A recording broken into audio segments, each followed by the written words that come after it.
today I want to take a look inside this beautiful American 1100 cutaway and see what's actually happening when I use this bypass tool on it. Let's take a look.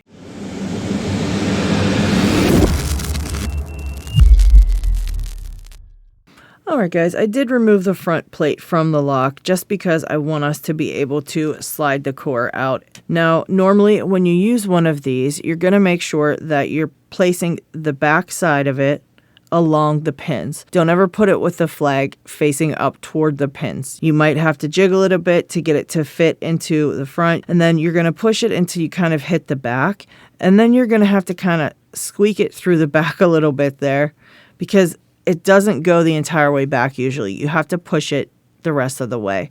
And that's usually the only way I can tell if this does not have a anti-bypass wafer in the back, is you get that extra little click as you push it the rest of the way through the back. If you don't feel that, then you probably didn't get it the whole way through. And as you can see, it's in there quite far. I can't go any farther. And then I'm going to turn it like I'm turning the key. Now remember that it takes a lot of force to open these when you're picking them, as well as when you're using the key. You've really got to crank on that. So you have to give it a lot of force, and it's going to feel like you're going to break your tool, but you won't break it. Let's actually have a look at what is going on when we use one of these. So on this, you can see this little piece in the back here, and that's what opens your lock.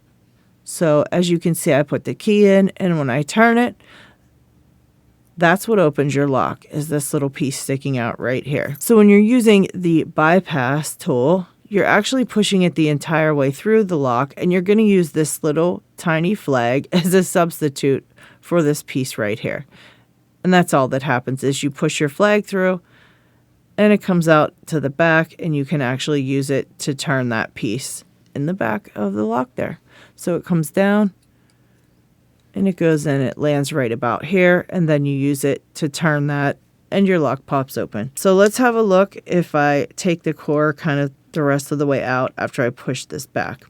So as I said, you kind of have to jiggle it a bit until you figure out which the best spot for it to slide through. And then once you get to the back, give it an extra little push, and you can see there it is sneaking out the back. All right, and that's it. Once you push it through, then you turn and your lock pops open. And the stars of our show today, the beautiful American 1100 cutaway and the bypass tool itself, can both be found at Covert Instruments, and I will leave a link to both in the description. If you do like this video, please don't forget to leave a thumbs up and subscribe for some more Locksport fun. Take care.